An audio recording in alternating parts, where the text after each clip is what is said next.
I want to also talk about vantage point from the place of intimacy with God. The place of intimacy with God. People that were intimate with God, you would hear God say, can I do anything without telling my friend Abraham? Can I do anything without telling my friend, was it Isaiah or Jeremiah? He said that they had entered into places of intimacy with God. But you see, Mama said, Mama Funke, avoid distractions. TV, telephone, game. They have become distractions. You are trying to stay in the presence of God, and something is telling you, hey, level 25 of that game. You know you have been there for 3 days. Go and finish. Go and try and overcome that level. Or TV, Telemundo. Bollywood, what do they call? Z World. Say, I don't have time to pray. But if you go and check how many hours you spend in front of those devices, find a place of intimacy. You know, before I got married, I used to jog. Early in the morning, I'll wake up at 6 a.m. or before 6, jog for 30 minutes, come back straight into the bathroom, have my bath, then sit down with my Bible for 2 hours before I go anywhere. It's part of how God grew me. I wasn't praying for husband when husband came. Like Mama Jane, she said somebody just came and told her there's nobody to marry you here. Who told you that the sum total of our lives is marriage? Message translation chapter 7. Give me chapter 7. Message translation. 2 Corinthians chapter 7. 2 Corinthians chapter 7 verse 17. I hope. 2 Corinthians 7:17. Let me show you something.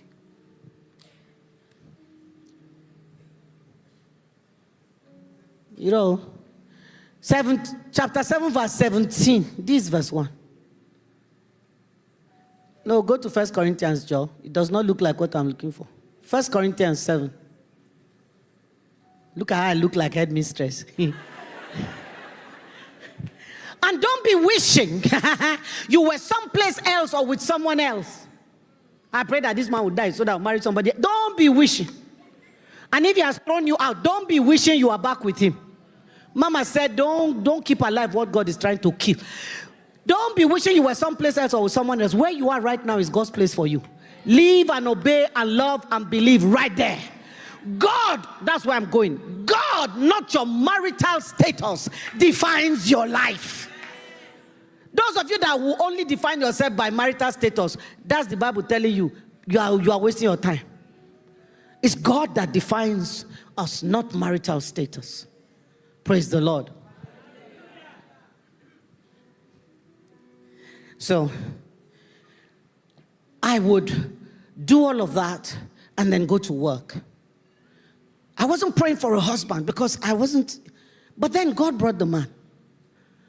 And for the very things that I called a blessing, husband and children, I wasn't having time for God anymore.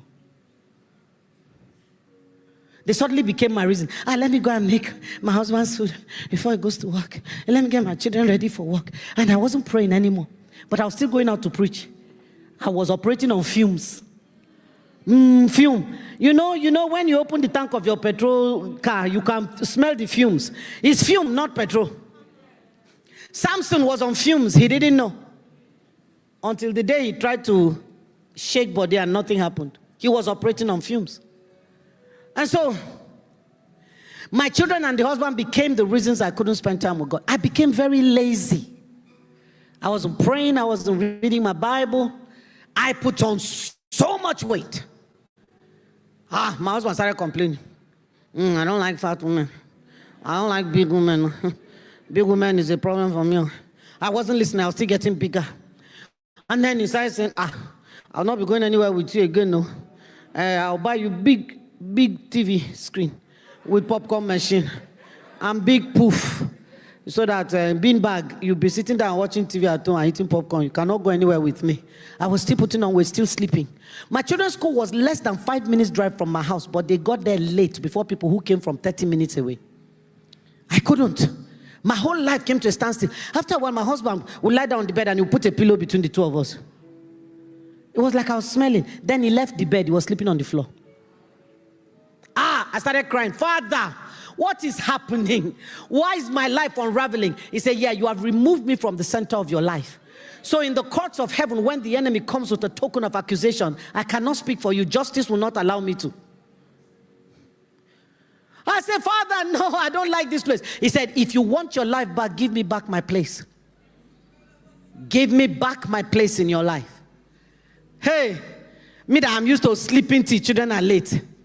I knew that if I was going to get in any time to be with the Lord, I needed to wake up early. Because once the day starts, there's no room for slowing down to say, let me listen to God. I can't hear him. Everywhere is noisy. Everywhere is So I set my alarm to wake me at 4:30 a.m. When the alarm rang, how many of you have heard the voice of the flesh before? Hey! My flesh said, if you knew you were going to wake up early, you should have slept a little earlier. And just sleep small more. How many of you have heard that voice before? If you agree with the voice, do you sleep small? You sleep big. Pass the time. I just said, get the behind me, Satan. I jumped up. So I read my Bible in the bathroom. So I went to the bathroom. My sisters in the Lord. I was sitting there for 30 minutes. God knows that I read the same line for 30 minutes and nothing entered. Nothing entered. Can I get a witness? The sleep was competing with everything. I could not assimilate anything. But after 30 minutes, I got up, I went downstairs, gave the children their bath, got them ready for school. My husband came down from upstairs and saw the children ready for school, eating breakfast. I just heard, means, let me see how long this will last. Next day I woke up. But this time I wasn't struggling to put the word in. Something was getting in. And I would go down, I'll get the children ready for school. By the time I'd done it for 1 week, I didn't need the alarm. Before the alarm goes, my body will wake up. Let me tell you, every habit is a training of the brain. And one of the mercies of God is that he gave us brains that are retrainable. We don't have rigid brains. We have brains that are retrainable organs. So you can retrain your brain. My body will wake up before the alarm. By the time I was 2 weeks, I found out that I could finish Bible study, go downstairs, get them ready for school, and do a little exercise. I started losing weight. All by myself. 6 weeks into that, one morning I got up to leave the bed, and my husband held my hand. Now, I didn't tell you other things that he was calling me. Lazy mother, bad wife, incompetent. I heard names that described me that I never imagined somebody would use against me. As I got up, he held my hand on the bed. He said, Christy, I know I'm a very demanding husband.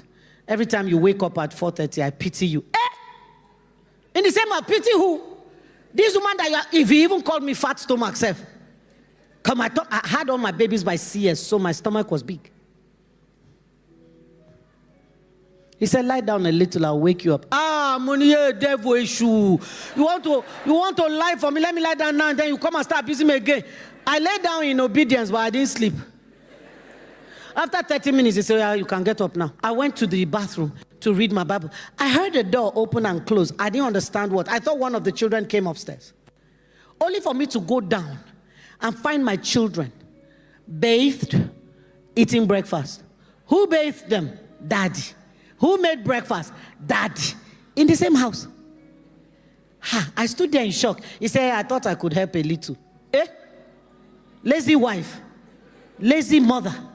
Incompetent. You are helping her. When he came back from work that day, he said, Christy, just getting the children ready one day. You have been under tremendous pressure. He said, Christy, I think you need help. I thought I was hearing voices from another realm. Need help where? That was the day I got a nanny. He hired a nanny. And then he said, even then, there's still a lot of work. That's the first time in my life I got a cook. So I got nanny and cook. Then he said, we have a big house, like I mentioned, wedding took place there, reception took place there. So I had horses, I had a piggery, I had fish pond in the house. I had about 14 dogs at that time. All kinds of animals were in the house. Caring for them was a lot. He said, I think I will hire someone to take care of the animals. So he got somebody. Then he got me a washerman. We have washing machine. He said, when he washes, he will iron. You don't have to iron. Then I got a landscaper, a gardener that was taking care of all. Then he said, if everybody keeps reporting to you, that's another pressure. He hired a supervisor for all of them. I was only dealing with supervisor in the same house. I said, Father, thank you. He said, yeah, you gave me back my place. I must be enthroned at the center of your heart. Not anything and not anybody else.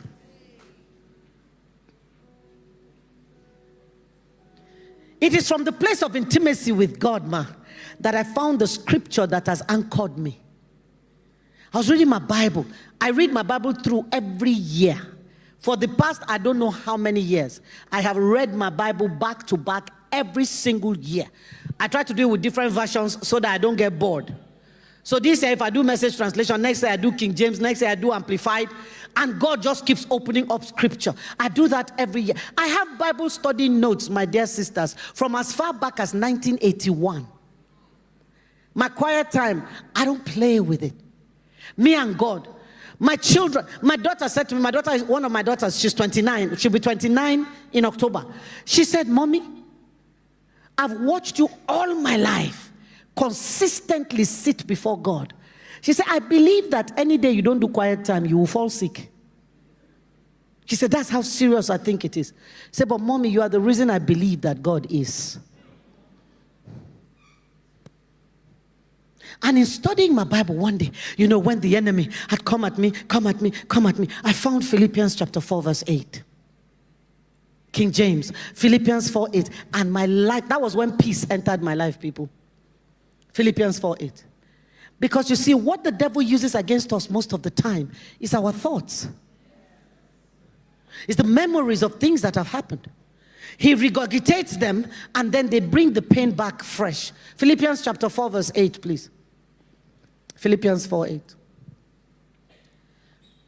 Now, who be the brother where they are? But when I have me tell her. So I say Philippians 4, 8, I beg. No vex, just put that for me. Who is there? I have me beg. Thank you, sir. Telling God bless you.